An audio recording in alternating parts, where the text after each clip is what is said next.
Hello and welcome to the Blancpain GT Series Asia. I'm Renai Matu. It's an absolute pleasure to be here from Sepang International Circuit in Malaysia, where it's hot, hot, hot, hot. Just as hot as the racing out on track yesterday for race 1. We are all set to have race 2 get started in just a bit. It's been really great if you've been a Malaysian fan. Mitch Gilbert and his teammate Aditya from OD Racing coming through for the win yesterday in race 1. Mitch might not look it, but is Malaysian born. And today another Malaysian is set to wanting to shine. Alex Young is on pole position. Now, I'm not alone. David Addison is in our commentary booth up there. David, it's hot down here. How are you doing? Coping with the air conditioning, Renai, thanks, but we've got a grand view of what is a superb grid. 30 cars here this weekend for the opening races within the Blancpain GT Series Asia. We're down to 27 for today because we've had one car with a gearbox problem and we had two that were rather badly damaged yesterday as well, including the McLaren, sadly, of Richard Wee and Rob Bell that was very badly damaged in a starting accident yesterday. Track temperature 51.7 degrees, humidity much bigger than yesterday. It's up to 69 degrees, but we are set for a fantastic race, no doubt about it. 8 different brands represented. We're down to 7 with the demise of the sole McLaren, but even so, it is going to be a very interesting race indeed. And as Renai has been making the point, Mitch Gilbert, Malaysian-born Australian winner yesterday with the Indian driver Aditya Patel, and that car for this race will start 8th on the grid. Separate qualifying session for race 1 and for race 2 with different drivers doing the times, and Alex Young, Malaysian driver, is on pole position, and all of this being presided over by Stefan Rattel. Let's hear from him. Let's go back down to the grid and join Renai. Thanks, David. Stefan Rattel, man in the moment here. We had a fantastic race 1. I mean, it was so exciting. Yeah, it's been a very good start for the Blancpain GT Series Asia. We had a very exciting race with 3 different makes on the podium and a battle in each of the categories. So we hope this one today is going to be as exciting. Plenty of drama, and like you said, 3 different makes, 8 makes all up, and like it's a full grid here for the opening season. Yes, it's been work to build up the series, and our staff have done a fantastic job, and we're very pleased both with the numbers, with the quality, and with the diversity. So we are up for a very good season. It's been some fantastic racing. Thank you, Stefan. David, over to you. Renai, thank you. So Stefan Rattel, whose SRO Motorsports organisation has been the architect of the global success of GT3 racing, looking at the grid. But it's not just about GT3, because within this race there is the GT4 category, the entry level, if you like, for GT racing. The car's less expensive, less modified, less powerful, and it's dominated by Porsche Caymans. Quite often you talk about low volume brands like Ginetta, or we've had quirky things like KTM Crossbones in the past, but it's the Porsche Cayman GT4 Club Sport that is the car to beat in GT4 this weekend. And the way the grid forms up is that all the GT3 cars are ahead of GT4. This is the lap broken into 4 sectors, long, fast, pit, straight. The final sector is where you've got this mix of twiddly bits and hairpins, but it all adds up to a 5.5 kilometre lap as you look down on Will Stevens in the Team WRT Audi on the outside of the front row. He shares with Jeffrey Lee. Still do a double take when you look at that car, because it's not the regular WRT livery, the successful Belgian team. Alongside is the pole-sitting Audi run by Phoenix. So you've got 2 top European teams, but with very Asian representation within the cars, because Alex Young and Alex Au share 6. There it is, the pole car. And the former Formula 1 racer, Alex Young, is poised to do the opening stint. He was a very happy man with pole position. Let's see what his thoughts are pre-race. Let's go down to him and Renai. Okay, Alex, I know you're really busy. Last words before you get out there. Go and have some fun. It's pretty hot out here, so I'm sure it's going to be hot out on the track as well. Okay, I know you've got heaps of fans looking behind you today. It's got to be good to be starting from front. Yeah, that's the best place to start. We'll see how it goes. The conditions are going to be very hot, so we've got to manage the tyres carefully. If we manage them well, we should be in good shape. Okay, thank you, Alex. Good luck today. All right, there you go, David. He's on a man with a mission. Over to you. Man on a mission, man on pole, and a little bit surprised in a sense to be on pole position yesterday, because the lap that he was on was not a perfect one, got stuck in a little bit of traffic, but the main opposition, Raffaele Marciello, within the qualifying session, got held up in different sectors. So he was really good on one lap in a couple of them, and he was really good on the next lap in a couple, but he couldn't string it together either. So Alex Young ends up on pole position. Now, Raffaele Marciello would have been second fastest, however, Yesterday, at the end of qualifying, his Group M Mercedes was found to be a Nat semi-crotchet underweight, and therefore it was excluded from qualifying for race 1 and race 2, and it puts that car to the back of the GT3 section of the grid. It meant that yesterday, Hunter Abbott and Raffaele Marciello came through from 22nd on the grid to 2nd place. Today, the car will start 20th on the grid, and Raffaele Marciello does the first stint in the car. It's one to watch, absolutely, undoubtedly, number 999. Looking down onto the grid, 38, Rui Aguas, the Portuguese driver, WEC GT champion. He will go first in the Spirit of Race Ferrari that lines up for 4th on the grid. We've had a couple of support races this morning. 1 or 2 cars in the last one for the Touring Cars in Asia series appear to have been incontinent and put some liquid down, which is now being dressed by the marshals. Cement dust is put down on the road, and as we look down onto the grid, that's Ho Pin Tung's car, but Mitch Gilbert was a race winner yesterday. The Australian looking for a double, perhaps. Is that doable? Let's find out. He is with Renai. David, look, have you had time to get over yesterday's win?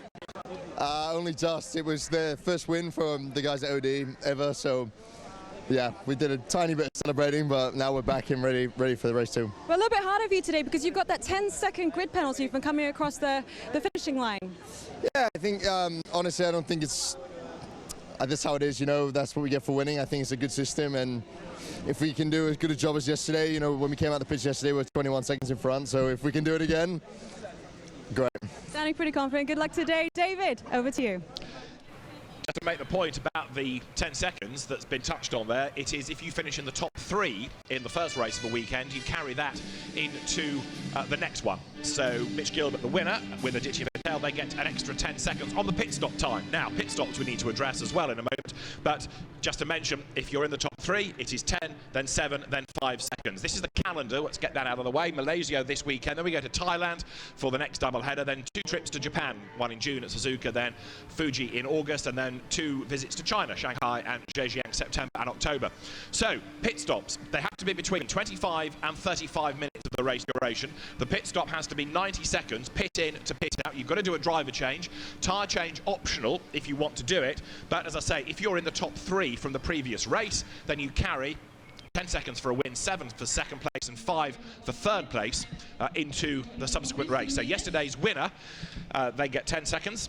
And it's the same in GT4 as well as in GT3. Just balances things out a little bit so you don't have a runaway victor. If you follow touring car racing, for example, you'll know about success ballast. Well, in this, it's success pit stops, and it works very nicely. Mitch Gilbert, hoping that he can overcome that, should be able to, with Aditya Patel doing the starting duties today.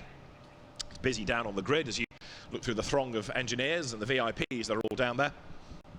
The race will have 1 hour's duration. 2 formation laps, one of which will count within the 60 minutes. We'll come to the reasons for that in a moment. Before that, let's just catch up with BMW matters. Ollie Milroy, quick Brit, does a lot of racing out in this region. He's at the helm of number 91. Let's hear it from him now. He's on the grid with Renai. David, look, I've got Ollie here looking pretty cool. Now, you were on the podium yesterday. Do things change for you today?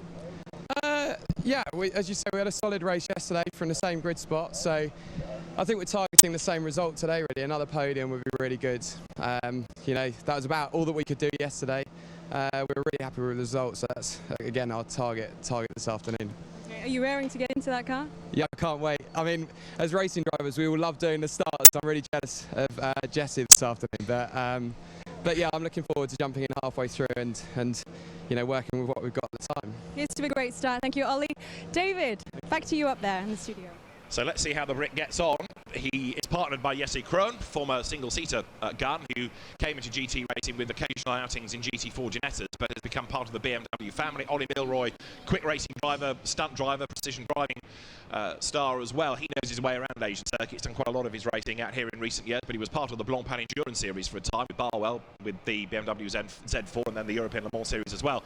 So an experienced driver and somebody that perhaps doesn't really get the credit he deserves, but we'll see how he fares in this race. GT4 yesterday, incidentally, won by the combination of Jean-Marc Merlin and Frank Yu.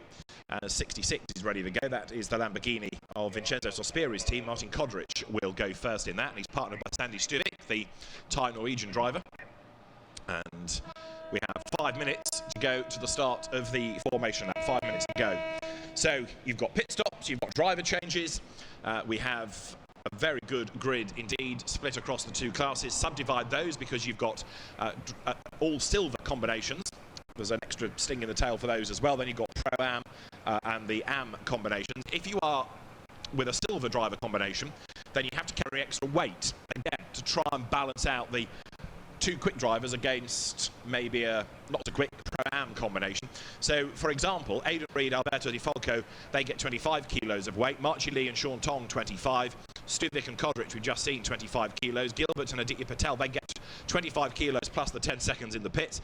Jules Gounod and Joel Camathias, 25 kilos in the Porsche. 40 kilos for Ollie Milroy and Jesse Krohn, and then 25 for Young and Peter Lee, 40 also for Sugden and Shin Kowiak. Right, let's go back down to the grid. Hi, look, Philip, great race yesterday. You had the first, I mean, this is the GT Series Asia coming here. What's that been like? I think it's really exciting. It's the first time Blancpain doing the Asia Series, and we are really looking forward to it. It's the first race. Did a really good race yesterday. Not very good qualified, but managed to catch up and finish 15. You got a bit of home support because you got Cyrus Fauzi, your teammate, in there, getting ready to go. Last word for him? Of course, he's a local, and good luck for him. Yeah. Okay, good luck, guys. David, over to you. Thanks, Renai. Philip Marr, the man you were hearing from, who has been a busy racer in this neck of the woods since he started in the BPR GT Series, the forerunner to FIA GT and Blancpain, which was Stefan Rattel's first championship. But Philip Marr raced occasionally in that. He's raced in Renault Spiders in China and Hong Kong Touring Cars, Carrera Cup Asia more recently. But an experienced driver, comes from a family that owns a bank, very big bank in this region, and enjoys his motor racing as we have now 3 minutes to go. The grid is being cleared, and the series ready for round two as the grid is being cleared. 60 minutes of racing, and the man on pole position, Alex Young, strapped in. He's had his last banana that you saw him holding on the grid. He's taken more liquid on board, and if anybody can cope with the conditions and the heat, it is Alex, who began his racing career here in Protons a long time ago, and then came to Europe, raced in Formula Renault, Formula 3 in the UK. Was looked after for a time by the late John Thornburn, who had looked after Nigel Mansell's career, and then latterly the Mansell brothers, Nigel's two sons. There, number 7, Will Stevens, another ex-Formula 1 driver on the grid, the British driver, who was part only a couple of seasons ago of the Mana Mauritius team, having had a Caterham race the year before. And Will Stevens on the outside of row 1, very much now committed to being a GT and a sports car driver. He's had some LMP2 outings in addition to his GT activity, and he will do Blancpain and the Audi R8 Cup in China as well as this series this year. Number 13 is Frankie Cheng, who was for a time under McLaren's wing in the early noughties. He will start in the Milestone Racing Audi. 9th yesterday. Rui Aguas there, 12th yesterday, goes first in the Spirit of Race Ferrari. Spirit of Race effectively being AF Corsa, Amato Ferrari's very successful team. On the third row of the grid, you've got Ho Pin Tung. He will go first in the FFF Racing team by ACM Lamborghini. And then there it is, alongside the Lambo. There should be the next of the Ferraris with Davide Rizzo up for the first stint. And the grid is now just about clear at the very front. Some of the Pirelli engineers are still to be found, and there is Davide Rizzo. He's the man that goes from 6th on the grid, 13th yesterday, in a car that ran well early on until his co-driver Anthony Liu got roughed up a little bit and pitted for a suspected puncture, and that cost them a lot of time, so the car dropped down the order, but it has got good pace. That's another one to watch, starting 7, Jules Kowiak, former single-seater racer, but he's become a very good Mercedes GT driver in the last couple of years. He shares with Tim Sugden, who has really pulled this Grupper M team together in about 4 months. Tim raced for them a long while ago, but the team is back together once more, and with a full programme in this championship with 2 cars to be run as well. There, yesterday's winner, Aditya Patel, former Indian single-seater racer and champion, and then Volkswagen one-make champion as well, former polo winner. Then he went to the Sirocco R Cup in Europe. 91 on the grid is Jesse Krohn, the quick Finn. Again, a former single-seater racer, Ollie Milroy, the Brit, co-driving with him.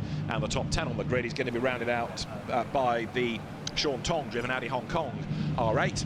There it is. And Sean Tong, again, raced well yesterday. At the front of the grid stands the race director, Alain Ardon. He waves the green flag to release the cars. and they blast away now in pursuit of the pace car as it is. So this lap is outside of the hour. Then there'll be a second formation lap within the 60 minutes. Why? Well, it might seem a bit strange this when you're talking about such hot temperatures, but because tyre warmers aren't allowed in the championship, the extra lap is to bring the tyres up to temperature. It's there for safety reasons, and although the tyres are warm, given the ambient, they're nowhere near as warm as they would be if they'd come out of an oven for tyre warming purposes. So the second formation lap is for safety purposes, and the field will get themselves into the side-by-side formation at the end of that. So they are allowed to get warmth into tyres, get the pressures up as well, and also work the brakes, get the tyres warm through the brakes as well as you stand on them and the heat dissipates. So through turn 4 they go. It's a great circuit, the Sepang International Circuit, 5.5 kilometres long, and turn 4 is what you're looking at. They have that little rise up to the right-hander. It's a tight-ish corner, out of which you've got turn 5, which is a long left, and that switches you straight away into turn 6, which is a sharper right. And there was a great move pulled yesterday by Raffaele Marciello around the outside at 5 and the inside for turn 6. This is turn 7 and 8, which you can do in one line, but even though it's a sort of elongated hairpin, it is 2 corners. In the Sepang 12 hours last year, that was a part of the circuit that really was suffering for track limit abuse, but we've actually been getting away with it very well this weekend, the drivers being a lot more respectful of track limits than at the end of last season. Many of the drivers in this championship, of course, were here for that event last year. Then the cars worked their way up towards the very tight second gear corner at turn 9. There was a rather nasty off yesterday in qualifying at that part of the circuit for Vincent Wong yesterday, whose car, and indeed Vincent himself, suffered quite a bit, but we wish him well. He hurt his hand in the incident and therefore is not able to take part for the rest of the weekend, but as I say, we wish him well and look forward to seeing him back on the grid for the next races in Thailand. Frank Yu, you've just been looking at, who starts in the GT4 winning 77 Porsche Cayman, winning car of yesterday, and that's going to be one to keep an eye to within the GT4 class. Jean-Marc Merlin is the co-driver, both of them hugely experienced. The front of the grid just pouring its way over the timing line. This is the penultimate corner out of which the GT4 cars are turning, turn 13. You see that long, long straight that tricks you into thinking it's the start straight because you've got the support race pits and grid markers there as well. The Sepang circuit, like a number these days, has lots of different configurations that can be run simultaneously if needs be. This is the pit straight though, long and fast, and yesterday on the pit lane side, that concrete wall took a real pounding when there was the impact between away from the line, the BMW in the hands of Jun San Chen of the McLaren of Richard Wee. Contact was made between them. Richard got turned across the front of the BMW, a lot of damage to the McLaren, and that's why that is not on the grid today. He also hurt himself a little bit because he was accelerating as he went into the wall away from the line, so he was a rather bruised and battered Richard Wee. And again, we wish him well for the next round and hope to see them back on the grid with the what was immaculate McLaren. So turn 5 is where the cars are at the moment. There is 888, the Jules Shinkoviak car. Why all the 8s? Well, 8 is a lucky number in Taiwanese. It's a Taiwanese team, or at least the Taiwanese owner of Group M. So lots of 8s bring you lots of luck, hopefully. And Jules Shinkoviak, very promising young driver. He won the Sean Edwards Award that's presented within SRO's portfolio of championships to the best young talent at the end of last season. And although he was perhaps a little overshadowed in Formula 3 when he was one of the teammates to Max Verstappen in Fritz van Amersfoort's squad a couple of years ago, he really has looked the real deal in a GT car. In Mercedes particularly, he has been very good. Won a number of races last year with Ben Schneider and had a good start to the Blancpain GT Series in Europe a week ago at Misano. So the field now starting to get closer bunch, ready to get into the side-by-side formation. At the back of that GT3 group, you just caught a glimpse of 999 by Raffaele Marciello. Mercedes, place your bets. How far up the order can Raffaele Marciello get before we get to the pit stops, bearing in mind that the race has effectively already started because this lap counts within the hour. So it is the second formation lap, but the clock is ticking. In other words, he's got less available time within the stint. But where you have got, in the majority of cases in this race, not all, but the majority of cases, the faster driver doing the first stint, they will stay out for as long as possible. The pit window is between 25 and 35 minutes of racing. And now the cars coming through turn 13 start to get themselves in formation. the oil spilt in the previous support races all the way from 11 to 14. So it's quite a lot put down, but the drivers mindful of that now. Teams will be on the radio telling them as well, and now we get ready for the start. There will be an intake of breath, I suspect, in race control for this, hoping that there's no such drama like we had yesterday.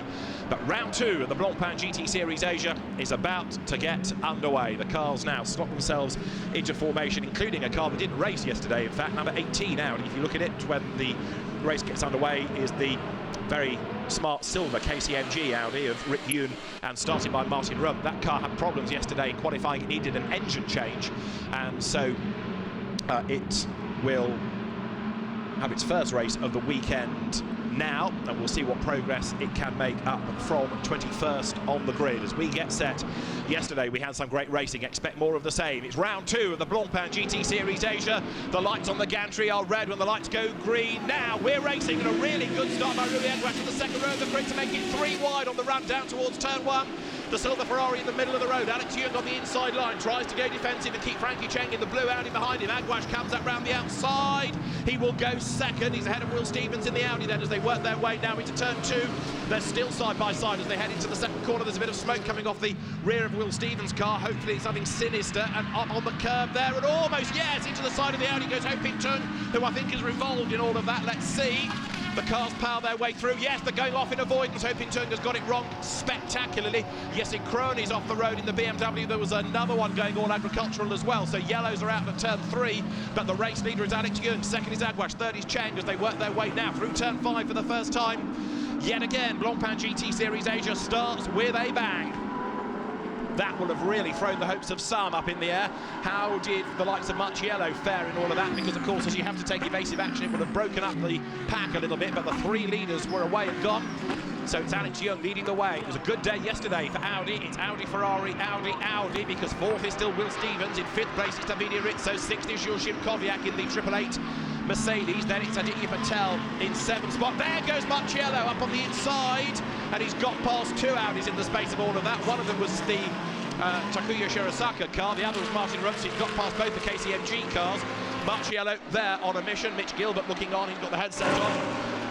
Peter Lee in the yellow Porsche, the ex-Formula 3 racer, looks for a way through on the inside, can't do it, slots back into the pack as they work their way now down through turn 12. Heading up towards the end of lap 1 then. Other cars that were delayed on the opening lap, number 2, Ho Ping Tung, we knew about.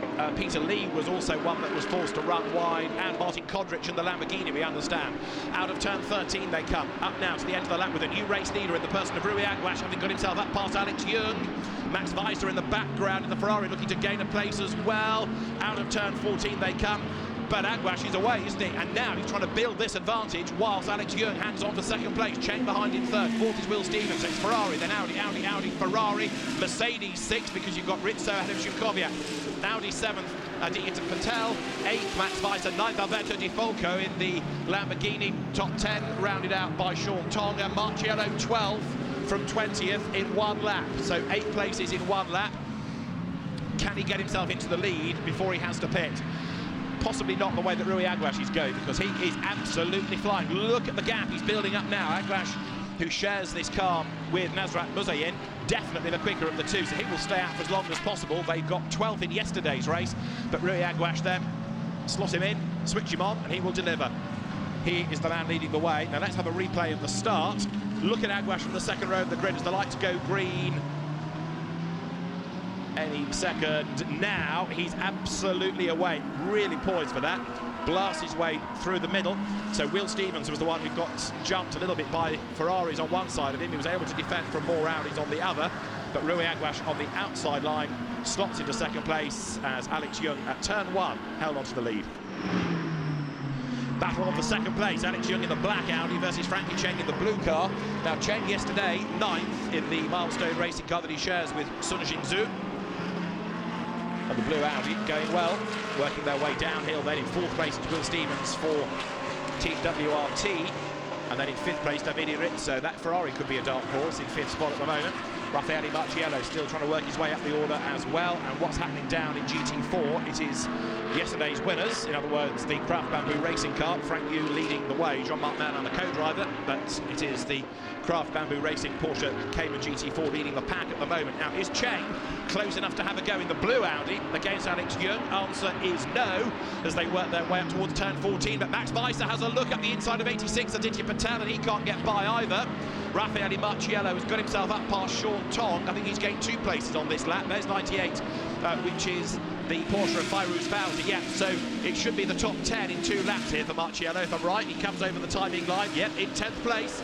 So 20th to 10th in 2 laps. How about that? He's absolutely flying. Hunter Abbott will take over that car, who's racing British GT and British touring cars in recent years. Will Stevens, though, is now coming under attack, isn't he, from Davide Rizzo? So Will Stevens heads through turn 3 in the blue and silver Audi. Dust kicked up in the background by Jules Chimkoviak. Fastest lap of the race, no real surprise in this actually, to Rui Aguas, who leads the way as the cars now turn their way through turn 5. But we've got one car already down the pit lane, 66, Martin Kodrich, and Sandy Stuving's car, which has got Martin Kodrich at the wheel. So that was one that ran wide on the first lap and may well have a problem. Meanwhile, no problems for Rui Aguas on track. He leads by 1.2 seconds at the moment as the field turns its way through. And Chimkoviak running way wide in the background in the Mercedes. Now that was coming out of turn 6. He didn't lose a place, I don't think, but he has lost time in all of that. And what that has done is bring Aditya Patel right onto the tail. So Chimkoviak losing half a second or so, maybe, and he's under attack. Patel to the inside line at turn 9, can't quite do it, but it was a discernible look at the inside there to try and unseat Jules Chimkoviak. So battle is on between the Mercedes and the Audi. It didn't work for Patel, and it means now that Max Weiser there is a little bit closer to him behind. Weiser moving up from Lamborghini Super Trofeo Asia, in which he raced last year, and in fact, because he's on the back of Patel, that's released Chimkoviak for the moment. He's able to start to go after the race leading group once more. We're on lap 4, coming up to the end of the first 10 minutes of racing here then, as the field works its way once more towards turn number 14. Kodrich and the Lamborghini I mentioned had pitted, he has rejoined, so it may have been that something had been scooped up in his off and the car was overheating, as Marciello makes another move. That's going to be 9th against Alberto Di Folco as you look at the sister Mercedes in the Grupper M squad turning its way out of turn 14. Tick, Marciello gains another place. Next target as he comes up over the timing line is going to be just up the road Aditya Patel, 7/10 of a second, so there should be another place to be gained here. Down they come into turn number 1. There is Patel in the ODL Racing Audi, swings his way through, and behind Raffaele Marciello is right there. The gap between 1st and 9th is only 6.6 seconds, so although Aguas is leading the way, he's not stormed off into the distance. He's opened up a margin of over a second, but he's not cleared off into the distance as such. There, 888 going through is Chimkoviak. Then he's got this real battle pack with him, hasn't he? Because it's Chimkoviak, Weiser, Patel, Marciello, in other words, 6th, 7th, 8th, 9th, all running together. Will Stevens is still coming under attack for 4th. The very distinctive Dayglow yellow and red Ferrari there of Davide Rizzo and Anthony Liu right up behind him as they work their way now down towards turns 7 and 8. All of this being watched by the engineers on the pit wall, looking at the screens, looking at the data. Race leader then, Rui Aguas, and last time around Alex Young did the fastest lap of the race, so the Audi may have lost its lead, but Alex Young regrouping and starting now to close again onto the race leader. Out of turn 9, Raffaele Marciello now looking to get past Aditya Patel. The two of them were nose to tail. That is the GT4 class leading car now, because we've had a change. Number 10 up into the lead of GT4, Eric Lowe, at the expense then of the Craft Bamboo Racing entry of Frank Yu. That has dropped back. There it is then, number 10, Eric Lowe, who will give way to Byron Tong at the pit stops. And the Porsche of the former Chinese Clio Cup champion, going back to 2012, not only has the class lead, but also has quite a big advantage. Just up the road is another Cayman, and you might think, well, if that's a GT4 Cayman, why is it not leading the class? It is because Sven Herberger and Nazim Asman, in number 117, just going out of shot, are two silver-graded drivers. Therefore, they get the invitation class, because you can't have overly high driver pairings in GT4, but the car is encouraged into the race, but it runs in the invitation class and doesn't score points.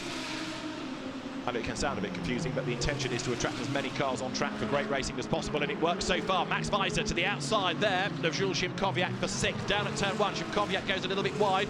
Marciello has not yet found a way past Aditya Patel, but it won't be long, surely, before that happens. And Szymkowiak now has got them all stacked up behind him as they work their way down through turn 3.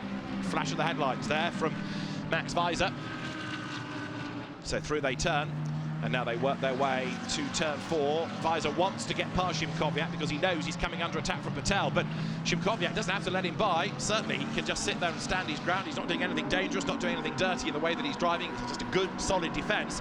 What, of course, he's doing, deliberately or not, is stacking them all up and making perhaps Marciello's life easier to get through the traffic here. Very wide goes Marciello, not quite as wide went Aditya Patel, and now at the inside goes Raffaele Marciello. Is that going to give him the place? Yes, it does. Through on the inside. He's 8th then, coming out of turn 8. And he's not done yet, far from it. Next target is Massimiliano Weiser in the turquoise and black, almost Vitaphone coloured Ferrari, run by AF Corsa through Spirit of Race. There, Will Stevens still coming under attack from Davide Rizzo, Szymkowiak and Weiser, but Raffaele Marciello is the next man, Ferrari reserve driver. So yesterday, despite being in a Mercedes, he was on the podium with the distinctive red Ferrari overalls adorning him. But whatever you put him in, he is a very rapid driver indeed. He's relatively new to GT cars, as in his 2nd weekend in them, but he's driving like an old pro of this type of racing. Through goes Fairouz Fauzi in the Porsche. Porsches ran well early on yesterday and then faded after a tyre change mid-race. One car that was relatively well placed early on was 88 of Jules Gounon. There it is, in fact, and Joel Camathias, but that car at the moment with Joel Camathias behind the wheel is only in 16th place. It's run by that team, Craft Bamboo Racing, one of the 2 GT3 entries that the team has. The other one is the yellow 911 you can see in shot. That's got Peter Lee at the wheel to give way to Darryl O'Young in the 2nd stint. The lead gap is coming down as the race leaders work their way over the timing line. The Aston Martin heading up towards us. That's the car of Kenneth Lim under attack as David Chipchop Biantaro goes through in the Ferrari on the inside. Or does he? No, not quite. He's going to do it on the pit straight, I suspect. Yes, in fact, coming out of the corner, he's got the inside line, the tighter line and the quicker line. So now Chipchop Biantaro in the blue and red Ferrari powers through, picks up a place against Kenneth Lim and goes 19th as a result. So, Aguash being caught by Alex Young for the race lead, and all the way down the order, they're squabbling hard. 19th. Here's Marciello up on the inside of Weiser. Can he get past Szymkowiak as well? He's got the Ferrari, almost gets the sister Mercedes. Couldn't quite do it. So, Jules Szymkowiak now knows he's got a fight on his hands. He's got to try and defend if he can, but from his teammate. They don't want to tangle, but Marciello clearly is so quick, it almost makes more sense for the team to let him go through. If he does, how much will that compromise Szymkowiak's race? He will give way to Tim Sugden, hugely experienced, hugely successful, hugely quick. Marciello will give way to Hunter Abbott, very experienced, but racing a car with this amount of downforce for the first time, so still getting his head around it. There in the background, Aditya Patel has another go to get past the Ferrari and Max Weiser, but to no avail. So is this going to be a battle between the 2 Mercedes, or will there be a message given to Szymkowiak to let Marciello go through for team purposes? Let's see what they do. For the moment, Szymkowiak is defending, and Raffaele Marciello is right on his tail. The gap between first and Marciello last time was 7 seconds, and Raffaele Marciello does go to the inside. I would suggest that there was racing room afforded to him there, and now Jules Szymkowiak slots in behind and starts to defend. So he's riding shotgun effectively for his teammate as the race leaders, and there are 3 of them as one now, have all got themselves together. Aguash ahead of Ewan, then it is Frankie Cheng in 3rd place coming up over the timing line, Ferrari leading the way, and the gap that was down to half a second has just crept up to 7/10 once again, so it's rather elasticated at the moment what's going on for the race lead. Ferrari, Audi is how we are in terms of the brands. 4th is Audi, 5th is Ferrari, 6th is Mercedes. Then Raffaele Marciello, 20th on the grid, 6th after 7 laps. And the next target is going to be Davide Rizzo, but he's 4 seconds up the road as Aguash goes wide, coming into turn 3. The lead gap is diminishing once again, so it's almost 3 as 1 now as they head uphill. We've also had Weiser and Szymkowiak for 7th and 8th get themselves together a little bit further back in the pack, but Rui Aguash's tenure of office in the lead might not last much longer here. Through they turn, out now of turn 5. And there's no question that Rui Aguash is under attack. what's curious is where the time has gone. Now, is it that the tyres start to come in a bit later on the Audi, and this is natural pace that they've now been able to regain, or does the Ferrari have a problem, and is its pace fading? Its last lap was a 2:06.2. It's against a 2:06.4 for Alex Young, who has a look at the inside. Jules Kowiak, incidentally, in the 888 Mercedes, being given the warning flag for driving standards. So, might be for track limits, because we have seen him run wide, but it is a driving standards flag next time around for Jules Kowiak, as you look at the 3 race leaders now. Downhill heads Aguas. He's still in the lead of the race. Now, although you've got 2 Audis, second and third, they're run by different teams, so there's certainly no team orders going on there, and it's a fair fight. But look at Young, so quick through turn 13, and you see how he pulls away from Frankie Cheng in the process, so that suddenly gaps the third placed Audi, and he's right back onto the tail of the race leading car.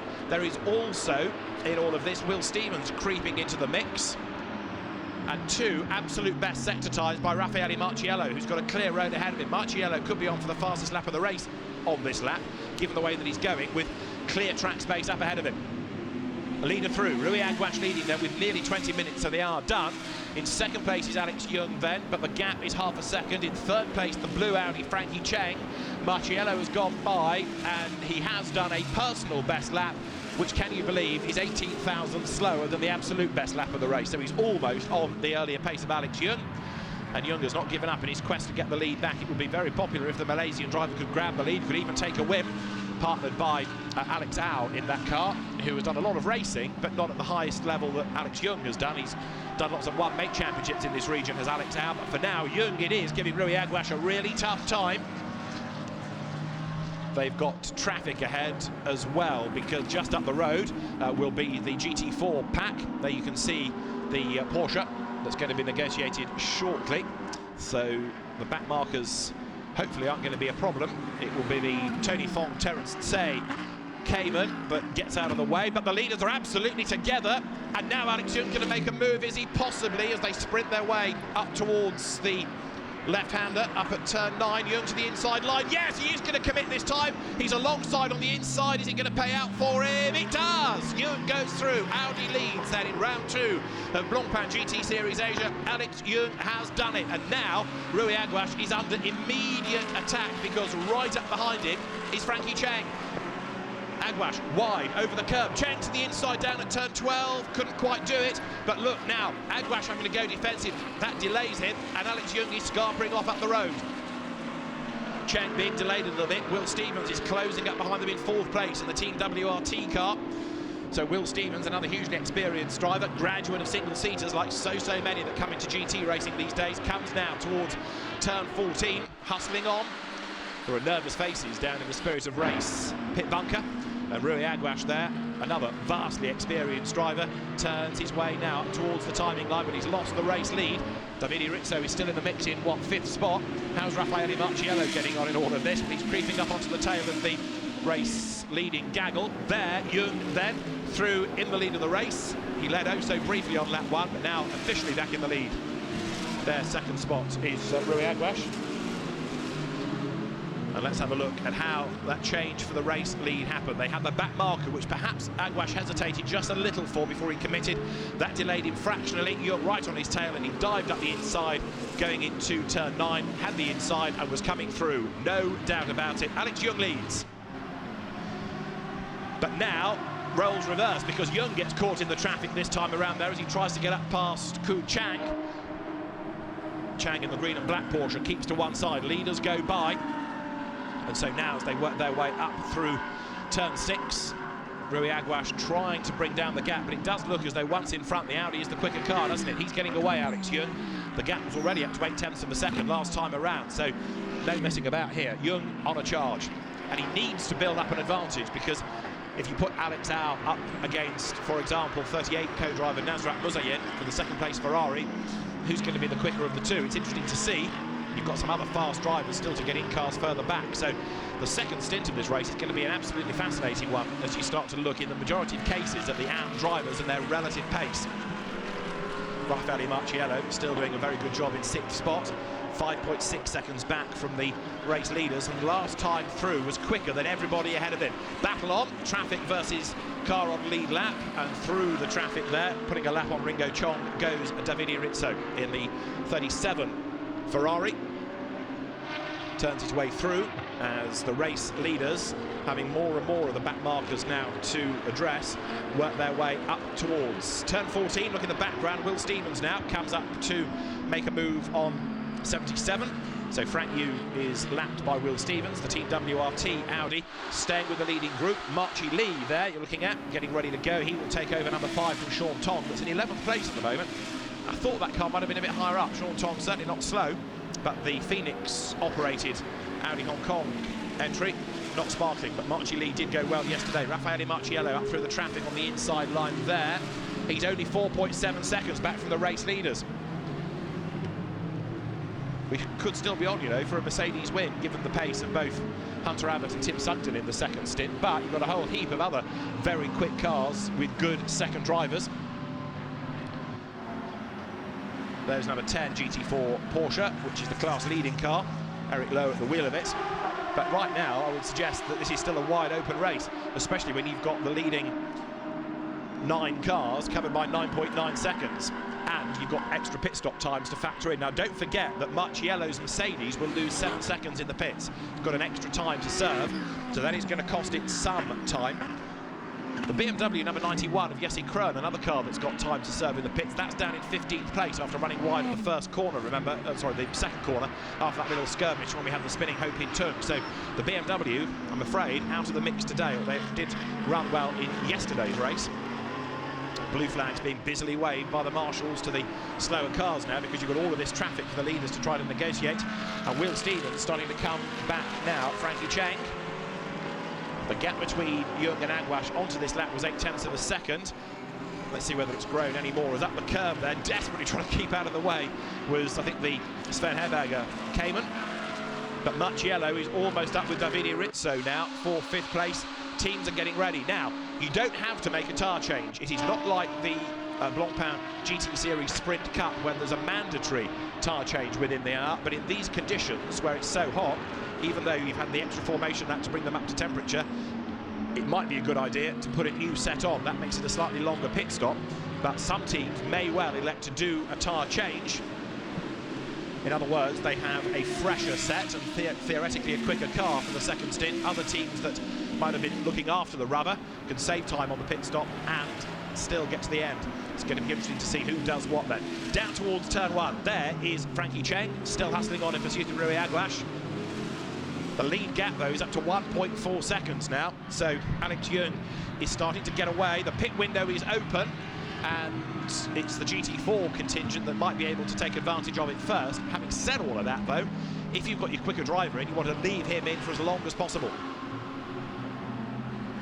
In has come Joel Camathias in the 88 Porsche that's really struggled in this first stint. The cars ran well early on yesterday, and Joel Camathias, a former GT champion, 88 will give way to Jules Gounod as you look at what's going on now for 5th and 6th places. Davide Rizzo and Raffaele Marciello behind him. There is the Joel Camathias Porsche now being handed over to Jules Gounod, and look, tyre change for 88. So a new set of boots on the Porsche. They did a tyre change yesterday, and the second set didn't seem to work as well as the first, from what I understand. So it's going to be intriguing now to see how they get on. Is Marciello close enough to make a move against Davide Rizzo? Not yet, but not for the want of trying. It's still Alex Jung with the fastest lap of the race to his name. And it should be that the fastest lap is done within this first stint, because, as I say, you've got the bulk of the faster drivers, not exclusively, but the bulk of them in this stint. So there, Marciello has a look at the inside of Rizzo. So the window open, as we've been saying. Alex Jung and the team ready for him. But that intrigues me. If he comes in quite early, I would have thought it was worth keeping Alex Jung out for as long as possible, and he will do another lap. So it might be that it is Marchi Lee to give way to Sean Tong that you saw the pit crew for down at Phoenix. They run 2 cars, but certainly Alex Jung, with all his experience, and he's the quicker of the two, it would be advisable to keep him out for as long as possible. Through he goes in the lead of the race. Now look at Marchiello, he's on the back of Davide Rizzo. In comes Aditya Patel to give way to Mitch Gilbert, plus 10 seconds on the pit stop, don't forget. Rizzo goes wide, here comes Marchiello at the inside of the Mercedes. Gets his nose in front, but he's on the outside for turn 2. Can he swoop round on the outside? He's going to have to, but then he will have the inside line for turn 3. He's up the curb. Raffaele Marchiello has done it. Great bit of driving, and you see how by standing your ground as the road switches one way and then the other, the road comes back to you, and Raffaele Marchiello is through up into 5th place. He has definitely been the star of the weekend thus far, and it was the number 5 Audi that Phoenix was ready for. So there, out gets Sean Tong, in gets Marchi Lee. So Marchiello released. He's got a bit more real estate to make up before he can get onto the tail of Will Stevens. Peter Lee gets out of the Craft Bamboo Racing Porsche that's also having new boots, and that's going to be given now to Darryl O'Young, the very experienced Hong Kong Canadian. And tyres going on that car just as they were on the Audi number 5.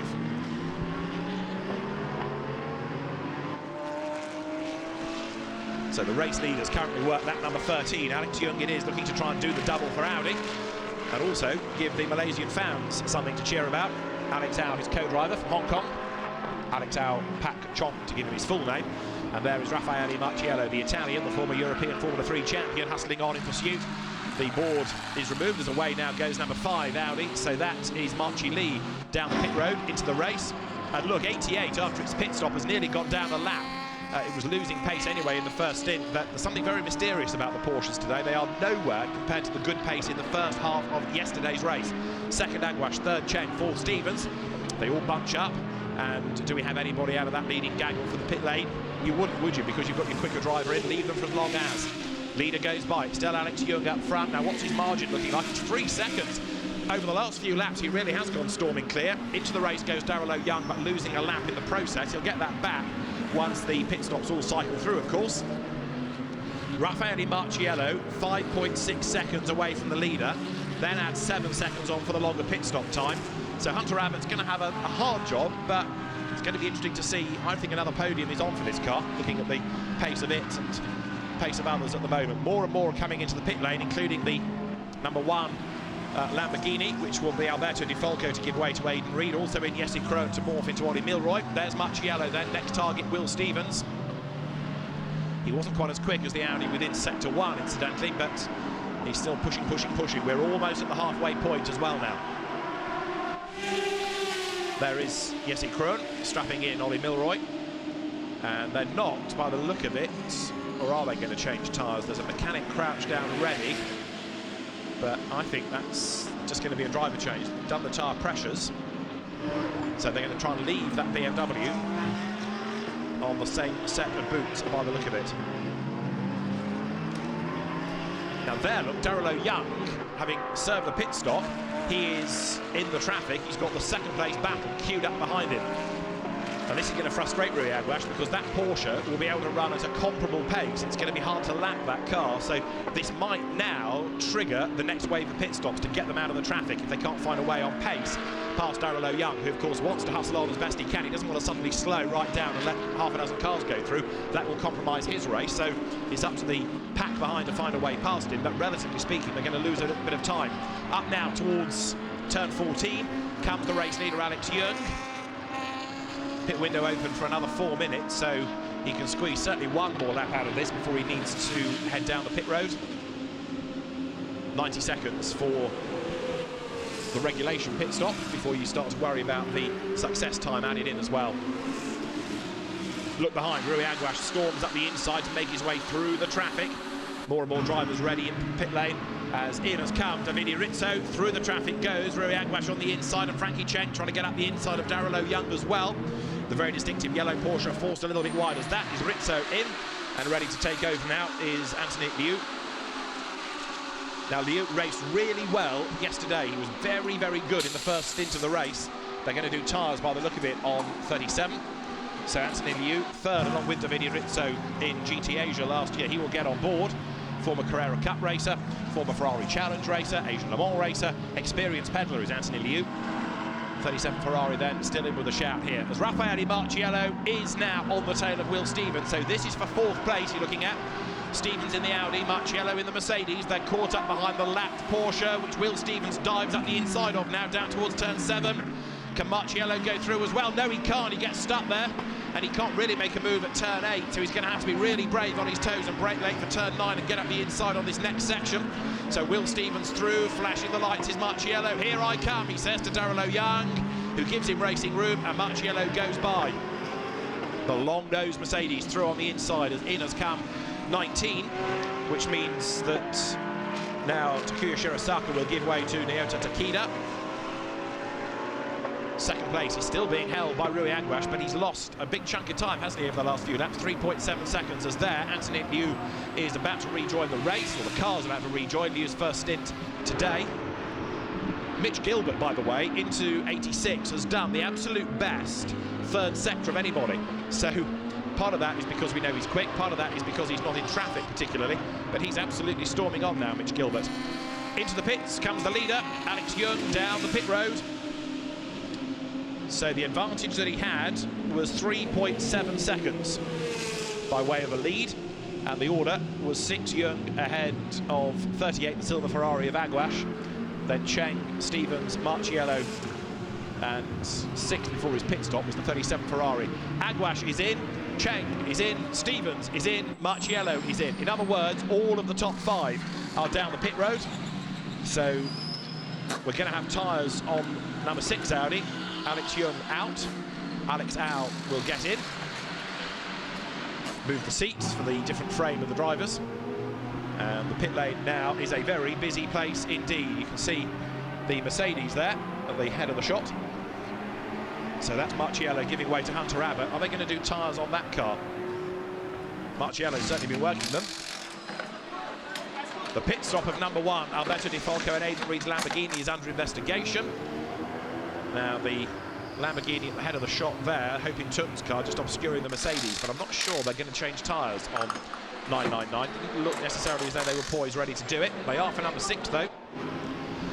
Anthony Liu then on track, road to himself here, can press on and try and get himself back into that leading group.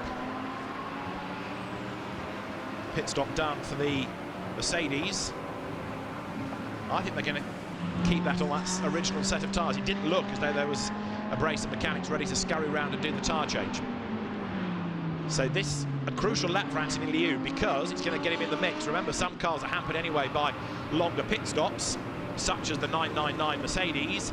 Down the pit lane will come there, look, 7 Jeffrey Lee, who's got himself ahead on the pit stops of number 13. So that means that the Cheng and Sun Jing Zhu car drops back, so you've had a change there. Very much in the mix now is Anthony Liu in the Ferrari right there, number 37. What we also need to see, as the pit window is now closed, is where 38 rejoined. I think Aguas's car has dropped back behind as well. So there, Hunter Abbott ahead of Marci Lee. End of the next lap will get the proper order in all of this, but looking at there going through, Anthony Liu on the inside gets a place back for number 13, the Sun Jing Zhu driven Audi. Next target is Jeffrey Lee. But of those that have made a pit stop, I think you've got this as the lead battle now, with Jeffrey Lee in number 7 having taken over, because off the road has gone 38. So that is a spin on the outlap for, as you see the lead changing now, Anthony Liu up on the inside. So the Ferrari goes ahead of Jeffrey Lee's Audi. It was a spin for Nasrat Muzayen on his outlap. So 37, a lap earlier into the stint, leads the way, will confirm the order at the end of this lap.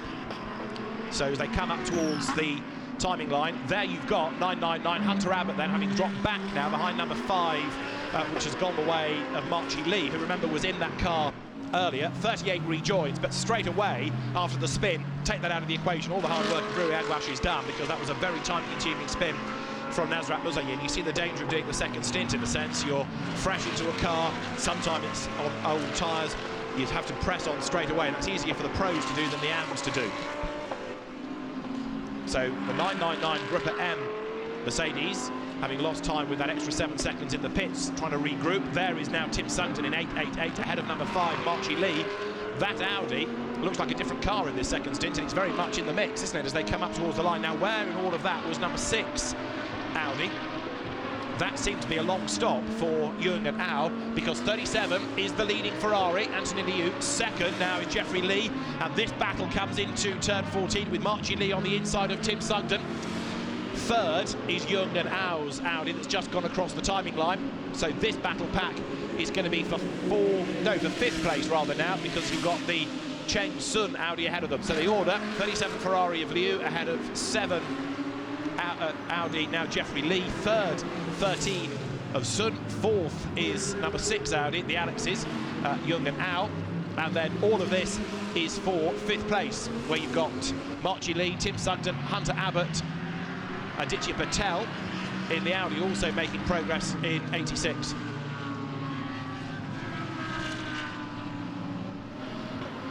Now, number 6, remember, led when it came in, Alex Jung. I understand from the pit lane, had what Alex has described as a shocker of a pit stop. So something went wrong, and Alex not very keen at the moment to talk about it. So it was a long stop. A pit stop should have been 90 seconds, and they lost 16 seconds on that stop. It was 106 seconds, so they lost 16 seconds, and winning the race lead, of course. So number 6, Alex Au, has now got a lot of work to do to get back into the mix. So where do we look for the race winners? Well, at the moment, 37 Ferrari, Anthony Liu is 2.9 seconds ahead of Jeffrey Lee, number 7. Number 5, Marchi Lee, pressing on as well. And it's 20 seconds between the leader and the back of this gaggle, where Aditya Patel comes up to have a go at Hunter Abbott. He's going to go through on the inside, approaching turn 11. That was a good move. Up the inside. Sorry, Mitch Gilbert, I should say, in Aditya Patel's car. So Aditya having done the first stint, Mitch Gilbert now flying, having, don't forget, had to serve an extra 10 seconds in the pit, but he's also well into the stint. Other drivers perhaps still just getting themselves dialed in on their second flying lap.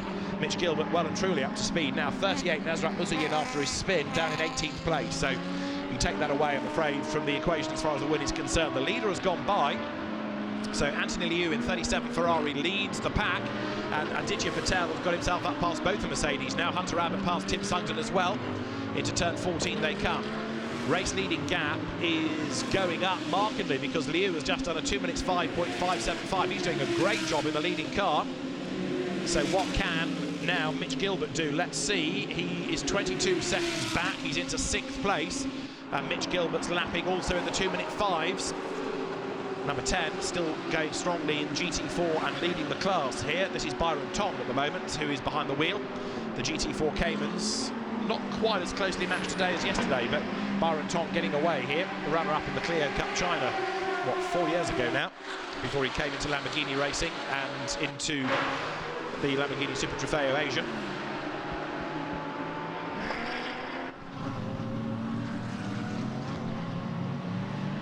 So as you look at the Group M Mercedes, you've got Hunter Abbott ahead of Tim Sugden, and that gap is starting to build, which surprises me that Tim's dropping away. Has 888 got a problem?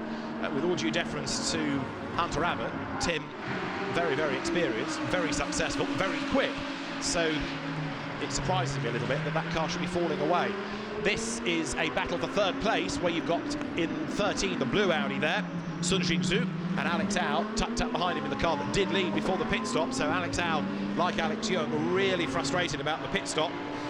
And it's not like the Phoenix team to do a bad pit stop, so it's got to be done on the track, and it is. Round the outside, 3rd place goes the way of Alex Au. That was brave stuff on the outside line.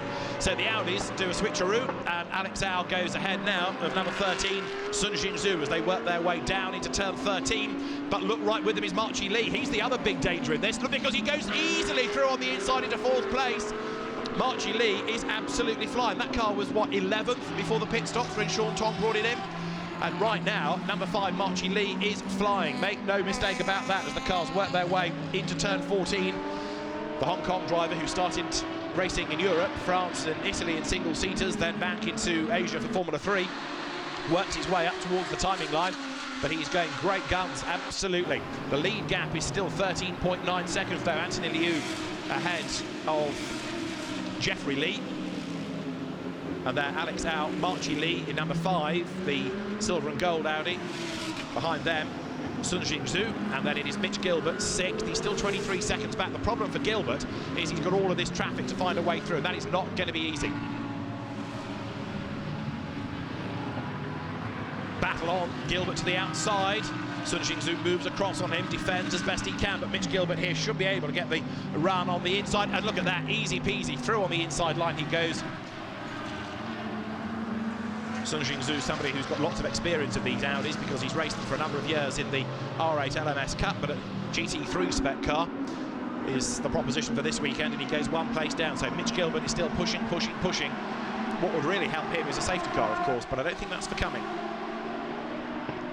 Wide over the curve there goes the Cayman in the hands of Kyo Chang.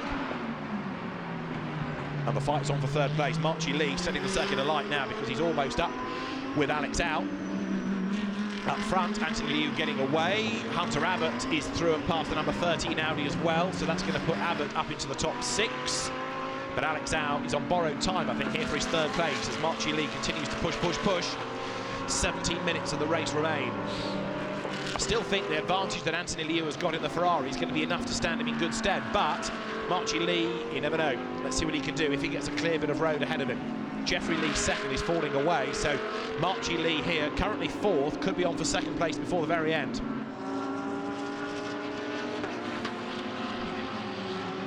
Field working its way once again up towards the left-hander at turn 14. And closing right up under braking there is number 5. Marchi Lee closes up onto the back of the team car. Remember, they're both run by Phoenix, even though one is entered through the Audi R8 LMS Cup, the other under Audi Hong Kong. And the number 2 Lamborghini of Ho Pin Tung and Zhu Junhan is going to get a 7-second stop-go penalty for 2 shorter pit stoppers there. Marchi Lee to the inside line, goes third on the inside at turn 1. Job done. Through on the inside, picks up the place. Next target is where? 4.6 seconds up the road, Jeffrey Lee. So Marchi Lee, I would have thought, can get past Jeffrey because he's a more experienced and quicker driver, racing at a higher level. So there should be one more place to gain before the end here for him.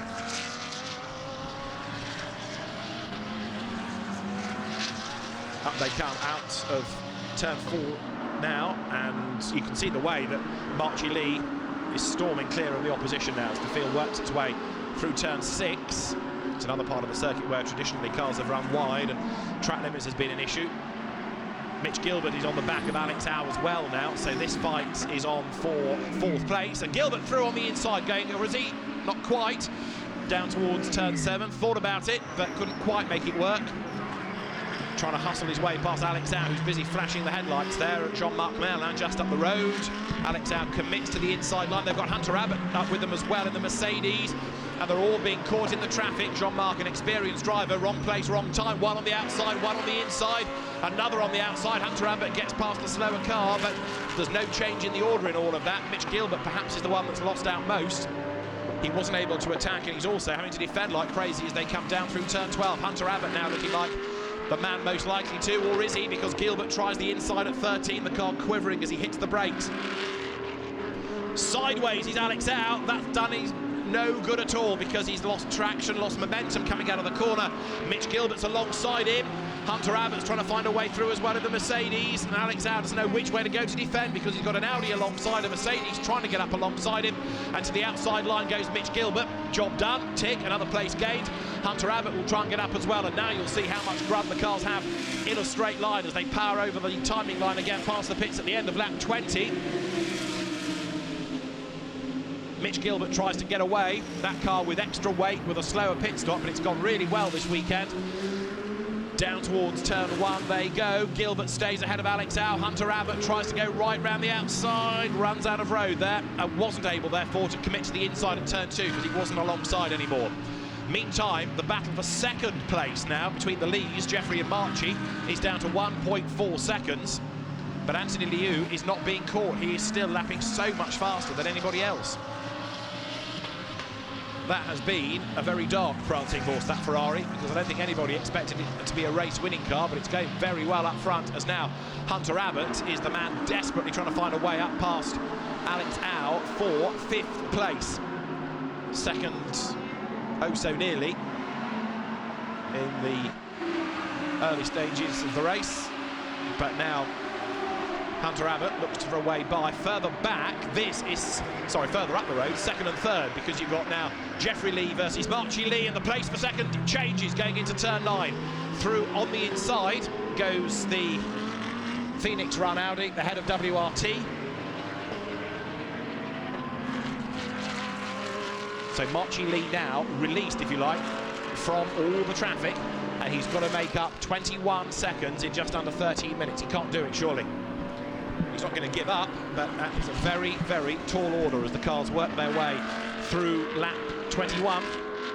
Hunter Abbott, in the meantime, is still doing his level best to get up past Alex Howe as the cars turn their way out of the right-hander at turn 13. Has the Mercedes got enough grunt in a straight line? Let's have a look, because they're going to be together on the run-up towards the last corner. And both of them, of course, still striving to get higher up the order if they can. So Howe wants to defend, Abbott wants to attack. Side by side, turn 14, Audi versus Mercedes. Abbott round the outside. Is he going to go too deep? He is, and Alex Howe comes back at him, and he retakes the place on the inside. Alex Howe goes back through, but Hunter Abbott in a straight line has got masses of grunt from the mighty Mercedes that rumbles its way up alongside. But then it's all about the braking. ABS on these cars, stand on the anchors at the last moment. Abbott on the outside line hasn't quite got the job done. Alex Howe, good driving, stood his ground on the inside, gets the place back. Abbott tries the outside at turn 2. That doesn't work for him either, so Alex Howe fends him off a little bit longer. Now, in the meantime, this will be the first lap we have from Marchie Lee, where he's not got loads of overtaking to do. He's not been battling for position. Abbott on the outside of Alex Howe now. This is all, remember, for 5th place. And Howe, once more, is able to make the car wide enough to keep Abbott at bay. A difficult day for the 91 BMW, gets no better, as Ollie Milroy brings it into the pits from 14th place. Abbott out of turn 6, inside line, is blocked, tries the curb, can't do it. Howe moves across on him. Abbott to the outside line. Can he drive all the way round the outside? No, and there's contact. Little bits of the aero flies as the two cars rub. If that were Hunter a year ago in touring cars, you'd think nothing of it, but he might notice it more in a GT car now. Down towards turn 9 they come. They put a lap on Nazim Azman in the invitation class Cayman. Abbott closing right up under braking. Meantime, you've now got Mitch Gilbert going for 3rd here against Jeffrey Lee. So Marchie Lee and Mitch Gilbert have been two of the revelations of the second stint. These cars absolutely flying, and Jeffrey Lee is offline, and Mitch Gilbert's up and past him, coming out of turn 12. Off the road and back on again goes Jeffrey Lee. He defended the inside line, but that trajectory was always going to run him out wide at the next corner. That's what happened, and he's lost the place. So it's still the Ferrari, extraordinarily a car that was, what, 6th before the pit stops. Never really looked in the game, strangely, despite Davide Rizzo at the wheel. But a combination of a good pit stop, dramas for one or two others, and of course the extra pit stop time for the top 3 from yesterday has definitely brought that back into the mix, and now it leads by 24 seconds. Last time through, Liu lapping quicker, can you believe, than the charging Marchie Lee. So I think it's job done for the Ferrari team here. 3rd over the timing line is Mitch Gilbert. 4th over the timing line is Jeffrey Lee. 5th is Alex Howe. 6th is Hunter Abbott, and then Tim Sugden still in the mix in 7th place. 8th is Aidan Reid's Lamborghini. 9th is Jules Gounon in, can you believe, the best of the Porsches. And then in 10th place it's 39, which is the Jiangxin Max Weiser driven Ferrari. Darrell O'Young, after his dramas early on, is up into 11th, and the Frankie Cheng, now Jinju Sun Audi, down in 12th place after this second stint. Basically, second driver not as quick as the first, so it's on pace rather than a problem, seemingly. Zhongjin Sun dropping away as the race wears on, 9 minutes of which there are to go. So it's been another fascinating race, but this Ferrari has been one of the big surprises, as there you see number 10, the GT4 leading Cayman, hopping out of the way. As past goes the number 18 Rick Hume driven Audi, a car that missed yesterday's race, the champion back car. Spectacular in its colour scheme. It's one of the things you find in Asian racing, completely different way of doing car design, so you get some really spectacular liveries, different colours that in Europe just don't appear on race cars. A dominant display this, though, by number 10, the EKS Motorsports car, Byron Tong and Eric Lowe, set for a class win in GT4. The team also running Nazim Azman and Sven Herberger in the invitation category for the GT4 cars. but it's going to be a winner piece seemingly for EKS and for Craft Bamboo at the end of the weekend in GT4, and that class is going to grow and grow over the course of the season. There are more teams looking at it. There are lots and lots of cars eligible for GT4, which really has taken off again in Europe with 30 cars in the French Championship for this year. Abbott to the outside line. Not only is he looking for a way past Al, they both caught Jeffrey Lee. So now Hunter Abbott's got the chance of gaining not one, but 2 places here. Alex Al fends him off on the inside line, but he runs wide. Abbott's all up the curve as well, and now the Mercedes will go through in a straight line. Job done. Hunter Abbott goes 5th. Next target, Jeffrey Lee up the road ahead. The gap between them then, between the Audi and the Mercedes, 0.6 of a second as they head into turn 1, and the pressure is perhaps going to start to tell on Jeffrey Lee now. He's got to make that car very wide for another 7.5 minutes. Through comes then the 4th, 5th, 6th battle. Tim Sugden behind them, 7th in the second of the Gruppa M Mercedes. But it is Anthony Liu leading the way then with in second spot Marchi Lee, but that gap 25.5 seconds is going up despite Marchi Lee's efforts, despite being on a new set of tyres, as also is the Ferrari, don't forget. The gap is widening, not coming down.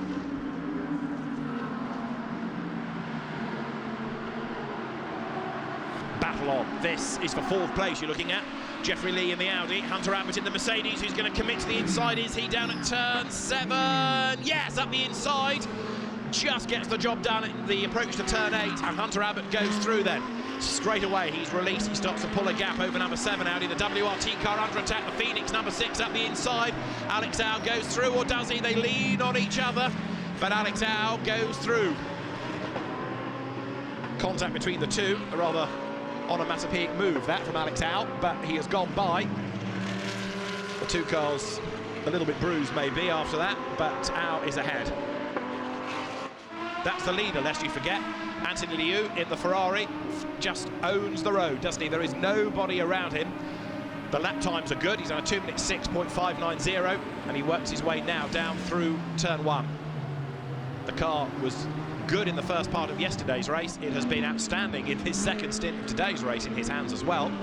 Meantime, what's going on lower down the order? Well, it's still all guns blazing, 6th, 7th and 8th, because now, as you've got Audi number 6 of Alex Al, there's Jeffrey Lee in the mix. There's also Tim Sugden looking to join in as well. And we've got a driving standards flag for Jeffrey Lee, number 7. There he is, but he's going to fight back against Alex Al.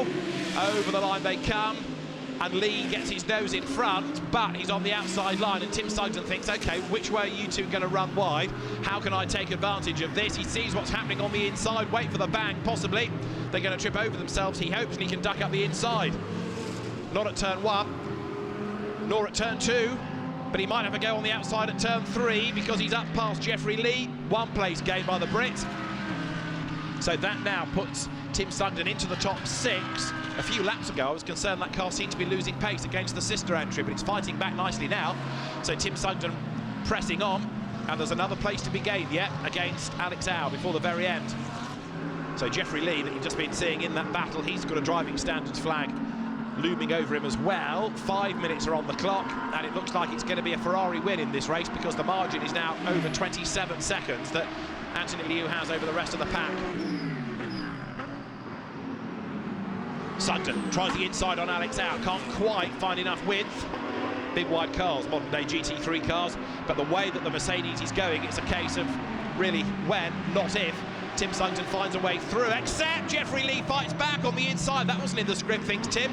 He's managed to repel the challenge of the Audi, but Sugden trying to find a way up past the black and red Audi of Alex Al ahead, all of a sudden has to start defending because this pesky WRT Audi arrives out of nowhere.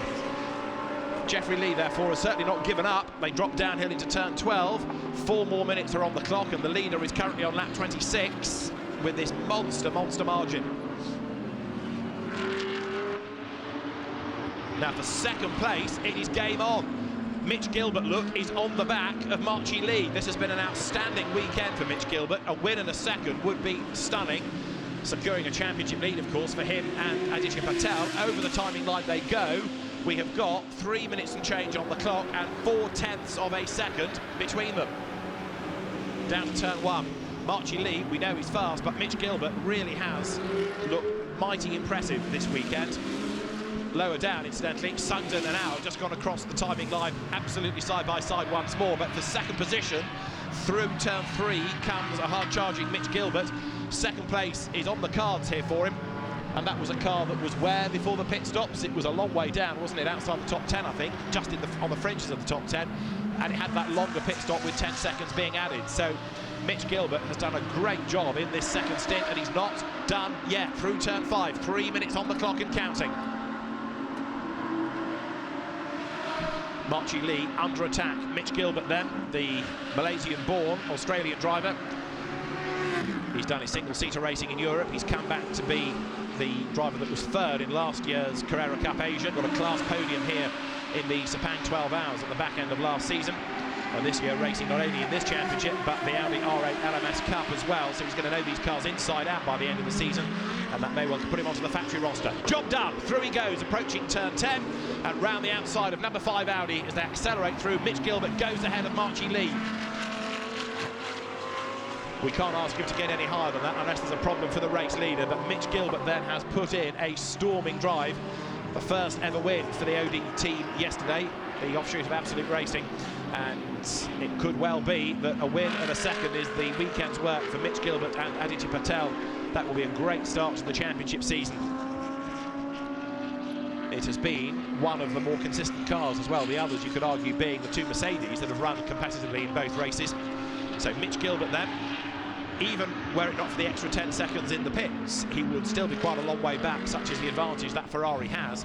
So there is Anthony Liu, who now can take things relatively easy. He's on the run up towards turn 4.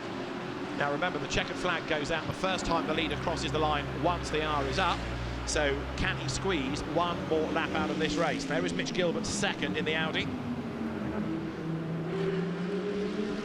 Over the timing line, Tim Sugden has just gone through 5th, and Alex Au has gone a-missing somewhere. He has dropped a long way back, number 6 Audi. You're looking at the second place car, but the classification is changing on the last couple of laps, because up into 6th has gone Aidan Reed, 7th is Jules Gounon. There is Max Weiser's car now in the hands of Jian Xin, looking for a way past Alex Au. So number 6 Audi has had a drama and has dropped a long way down, and now he's hanging on just in 9th place. There, with 50 seconds on the clock, is Anthony Liu. He could, if he backs off, I reckon, make this the last lap and still be able to keep the lead for the win. But let's see whether he can squeeze one more lap out of it. He's caught up in the GT4 traffic here. Down towards turn 12 he comes.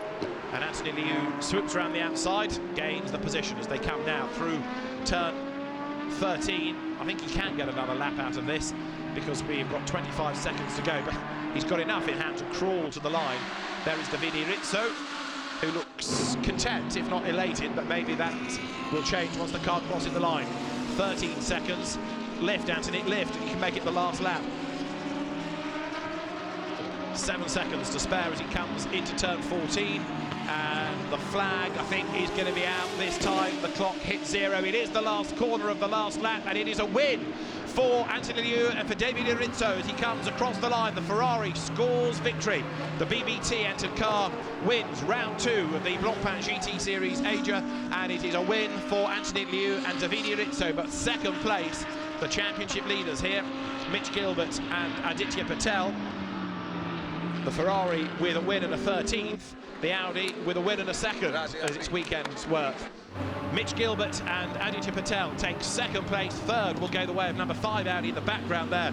Marchi Lee and Sean Tong. A great second stint by Marchi Lee to bring that car into the mix. And Davide Rizzo is now a very happy man.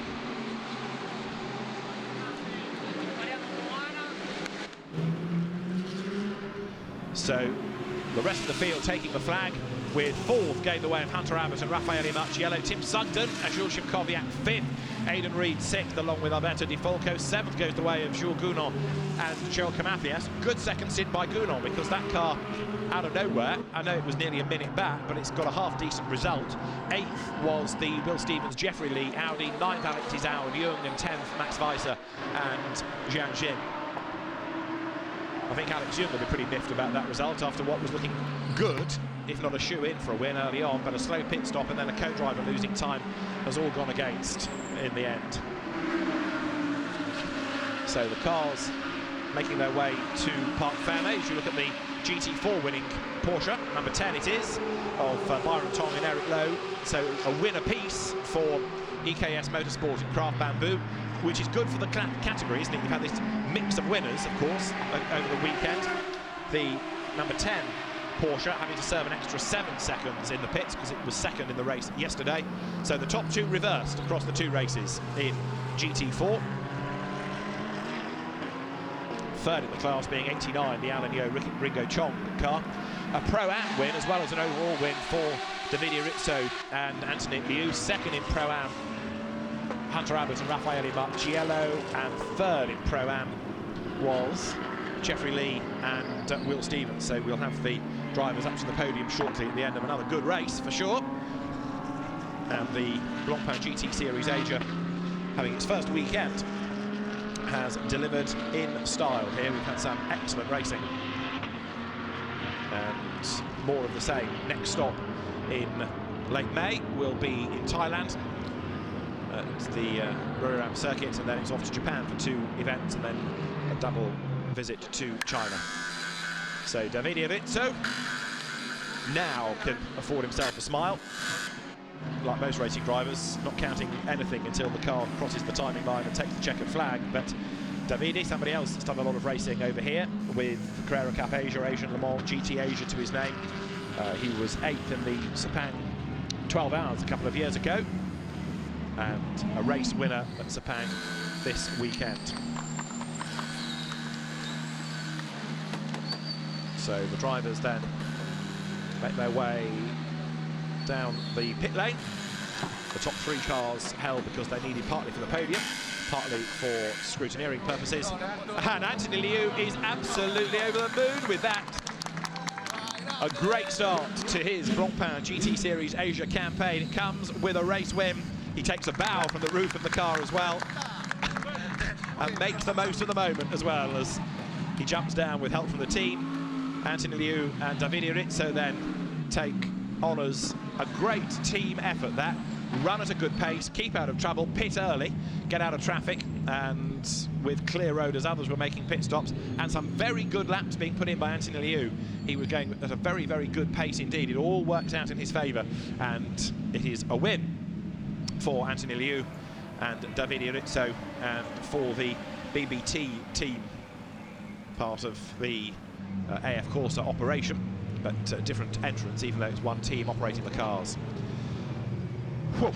Another dramatic hour of racing, and there is plenty more to come in this 12-race season. Drivers will be rounded up in a moment for the purposes of television, and there in front of the Ferrari, a delighted combination of Anthony Liu and Davide Rizzo. It's a win for Ferrari. Congratulations, guys. Very well done. Thank you, thank you. What do you feel like to be coming over that line? Come on. Euphoric. Yeah. You were watching from the sidelines rather nervously, weren't you? It was quite exciting, and I couldn't wait that the race finished. Just I knew it could do a good job. Well done, congratulations. David, back to you in the studio. Now, we have on the timing screen a line that says that the second and third cars, in other words, Mitch Gilbert and Marchie Lee's cars, are under investigation for a flag procedure. Now, whether that was yellow flags, we know not, but second and third are being investigated. For now, though, Aditya Patel and Mitch Gilbert are provisionally second, and a good job done, with Marchie Lee having taken third place, and a cracking drive by him as well. Hi, David. Look, here we are with the second place winners, Marchie Lee. What did it feel like? I think third. No? I don't know. Anyway, I think, the car is pretty good. The team's still running the Blancpain Series Asia. I think we did good. But unfortunately, the tire is using quite early, so the last 10 minutes is very difficult to drive. Yeah, apologies for that. Second, go on. That's still pretty good to get away for the weekend. Yeah, it could have been a lot better because I didn't have a really clean start, and I was actually involved in the mid-pack accident right early at the start, and we suffered from some damage, and actually I lose a lot of ground at the beginning. So I think to start off the first weekend with podium is not bad, and that's a good start for the championship as well. Okay, so looking forward to the next race, I guess. David, back to you. Thanks, Renai. Interesting to hear there the thoughts of Sean Tong, because explaining that there was the damage sustained as well as the time delay in the incident at the first couple of corners. So they were third in the end, Marchie Lee and Sean Tong, and then for second place, Aditya Patel and Mitch Gilbert, yesterday's winners. So what a weekend. What a weekend for them. A win and a second place. A great job done. And Renai is with our second place crew. Hey, David, I'm here with the second place winners. You guys going to make a podium again? Yeah, it feels good actually. We were hoping for the best from this race, starting 9th. We had a good plan to stay with the group in the first stint, and then Mitch knew he had some work to do in the second stint, and he pulled it off better than any of us expected. It was unbelievable. Even with that penalty? Yeah, no, honestly, I can't believe it. I think Aditya, like, again, well done, because he was there on the old side with the pros. It's not easy. And then when I came out behind Marty, I knew it was going to be a lot of work, so I knew he was going to defend really hard. But in the end, we just had so much pace, and here we are, second again. Congratulations. David, back to you. Thanks, Renai. They certainly marked themselves out, haven't they, as a team to beat in the championship this year. And the flag procedure, no further action against those two cars. Incidentally, that's just been confirmed by the race officials. So we will have the podium ceremony very shortly, the drivers being gathered together, and they'll be brought to the podium in a few moments' time, so we can join in the celebrations. And as far as the race winners are concerned, Anthony Liu and David Yunitso, a great way for them to regroup, really, after troubles yesterday. It wasn't the best of races after the little bit of contact and the extra pit stop that the Ferrari needed to make, but today it has gone absolutely seamlessly, it would appear, and the car taking a victory. So one apiece for Audi and Ferrari. Confirmation of the way they came across the line. Anthony Liu and David Yunitso, the winners from Mitch Gilbert and Aditya Patel. Marchi Lee and Sean Tong third from Hunter Abbott and Raffaele Marciello. Then Tim Sundin and Jules Szymkowiak fifth, ahead of Aidan Reid and Alberto Di Folco. Best Porsche seventh, and you've got to keep on going to ninth before you find the car that led at the pit stops. Number 6 Audi of the Alexes, Al and Jung, after that bad pit stop. So big frustration for the Phoenix team. And so in a few moments' time, the drivers will be on the podium.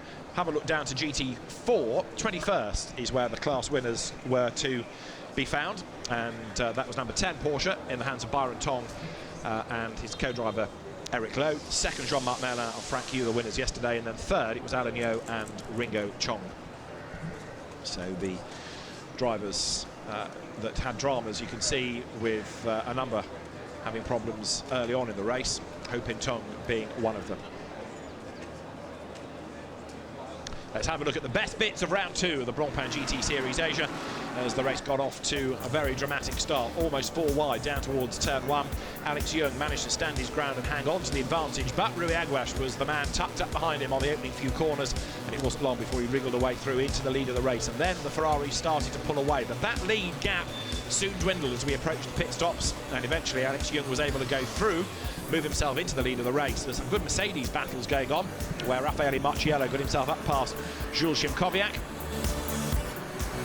But Alex Jung made his bid for race leadership down at turn 9 on the inside of the Aguas Ferrari. Through he went, and once clear in the lead, so the gap started to open. Behind there was another good fight as the Marchi Lee Sean Tong Audi got itself up past Frankie Cheng's car. 91 BMW of Ollie Milroy and Jesse Krohn was not having a happy race, and that would retire early to the pits with mechanical dramas. The Audi fight, though, was well worth watching towards the end of the race, as Alex Au tried to defend from Mitch Gilbert, and a charging Hunter Abbott also came up to challenge on the outside line. There was a little rub between Au and Abbott, but Alex Au fought back, tried the inside line to hang on to the place on the inside at turn 14, but Hunter Abbott up on the outside line did his best, but it just did not quite work for him. Number 5 Audi, with Marchi Lee at the wheel of it, was running in second place, but he would lose that before the end to Mitch Gilbert as Alex Au battled his way up past Jeffrey Lee. While all that was going on, the Ferrari number 37 was well clear in the lead of the race. Anthony Liu's car, David Yunitso, celebrated on the pit wall as it came through to win by 26.6 seconds. It was a big, big advantage and a job well done by the BBT team. David Yunitso and Anthony Liu, the winners of round 2 of the series. So we have now the drivers making their way to the podium. And very shortly out will come the winning drivers for the second round of Blancpain GT Series Asia.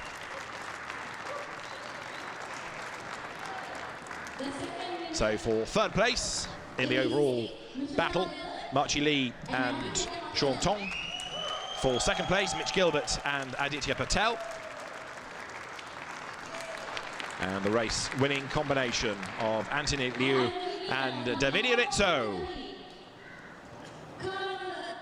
The Ferrari then dominated the second half of the race, and to win by 26.697 seconds. The Ferrari crew very, very happy indeed with that, and the race win for Anthony Liu and Davide Rizzo as they stand proudly on the top step of the podium.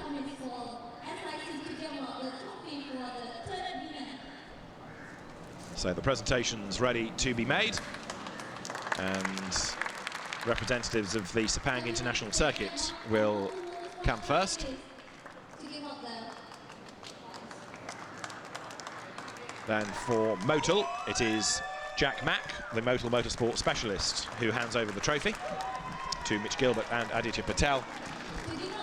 And then we have, in this Blancpain sponsored GT Series Asia, the awards to the winners, and Pirelli steps forward to hand over the trophy, with the drivers, of course, all running on the regulation Pirelli rubber. And Stefan Rattel from SRO is on hand to hand over the big money checks to those that are registered for the full championship. And $10,000 will help the bar bill, at least, for the team tonight.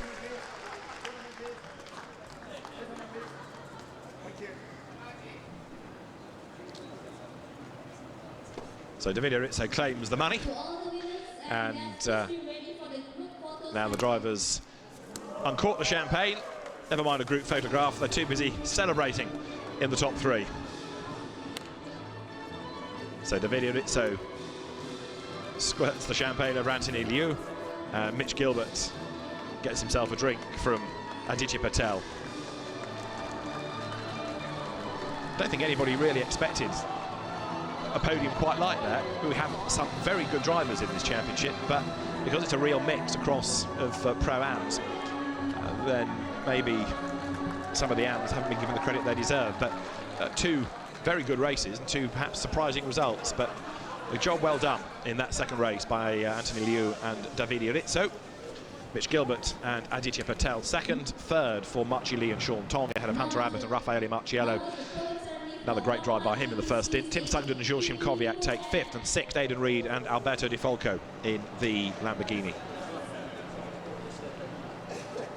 So the podium is now made ready. There's an overall, a Pro-Am, an Am and a GT4.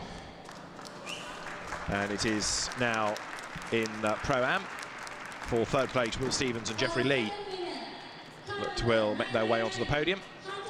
Hunter Abbott and Raffaele Marchiello for second place of the Pro-Am crews. Raffaele again in his overalls from a different manufacturer that comes from Italy. Hunter Abbott looking all very corporate, the man behind the Alcosense breathalyzers, part of the government's road safety initiative in the UK. And they're the class winners, the overall winners as well. Anthony Liu and Davide Rizzo step forward onto the podium. An overall win, a Pro-Am win, a very good second race for the BBT team.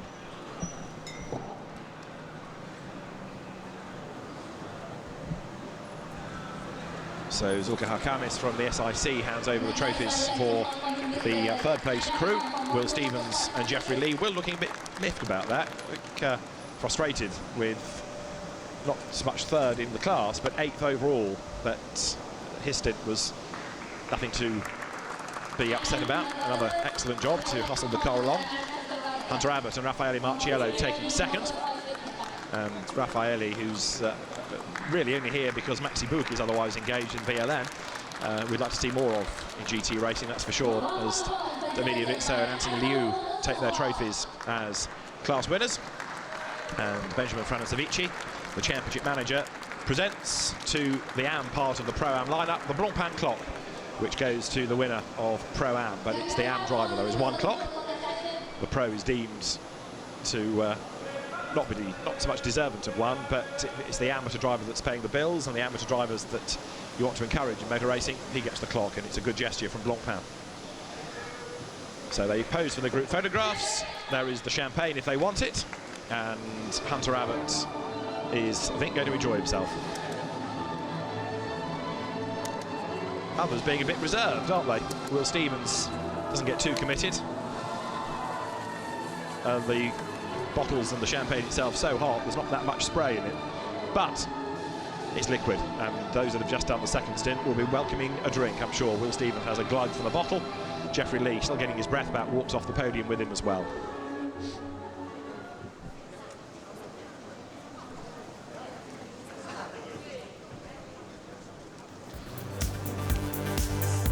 So Davide Rizzo and Anthony Liu take a win in round 2 of Blancpain GT Series Asia, and two very happy drivers indeed. The BBT car operated by AF Corsa, and a squad that has done a great job over the course of the weekend to take honours in this second round of an all-new championship that has given us some great racing and an awful lot to talk about in readiness for the next brace of races, May 2021 in Thailand, which is the next stop for the Blancpain GT Series Asia.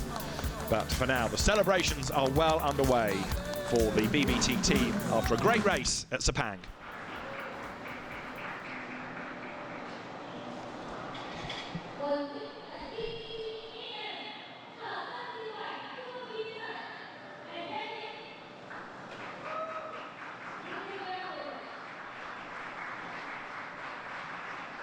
So now we have the next podium underway, which is for the AMS in GT3, and that was a class win for Greg Tiao and David Chimtobiantro. Second of the All AMS was the 19 Audi, which was for Naoto Takeda and Takuya Shirosaka, and the third of the AMS was the Aston Martin combination of James Chai and Kenneth Lim. So Greg and David, the Ferrari pedalers, come out of the Ferrari Challenge Asia Pacific. They take the winners' trophies, and two very happy drivers indeed. Champagne is ready. Very, very keen are James Chai and Kenneth Lim. Now Aston Martin starting yesterday's race from the pit lane, but today, even though it's perhaps one of the older cars on the grid, it's still delivered, and delivered strongly. So the Aston Martin crew taking third in the AMS. And for second place then, the Audi crew from KCMG, Naoto Takeda and Takuya Shirosaka, and having a well-earned drink, Gregory Tiao and David Chimtobiantro. But it's not just about GT3 cars, of course. We've been focusing on GT4 during the course of the race, and there are podium awards for the top 3 teams there as well, where Porsche rules the roost, of course, having dominated the entry, but good to see different teams running the cars, and EKS triumphing from Craft Bamboo, and then the Hub Auto Racing squad taking third in GT4. There'll be the invitation class winners allowed onto the podium as well, Sven Herberger and Nazim Azman, who finished the race in 20th place overall, ahead, in fact, because of the ability of the drivers more than anything, of the GT4 contingent. Checkered flag flew to the leading Ferrari. Just up behind were the GT4 winning cars. Only half a second between them at the end. It was a very, very close run thing, but just hanging on was Eric Lowe. So there, for second place, Jean-Marc Merlin, the French driver based in Asia, along with his co-driver, which is Frank Yu. Already on the podium, the third-placed team of Alan Yeo and Ringo Chong in the yellow overalls, and there the class winners to the top step are Byron Tong and Eric Lowe, winners of GT4 in round 2 of the Blancpain GT Series Asia.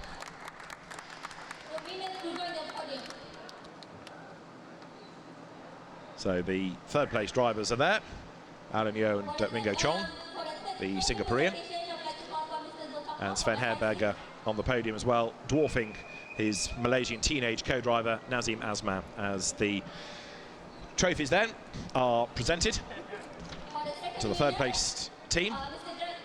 Then there will be from Jack Mack of Motul another set of awards for Jean-Marc Merlin.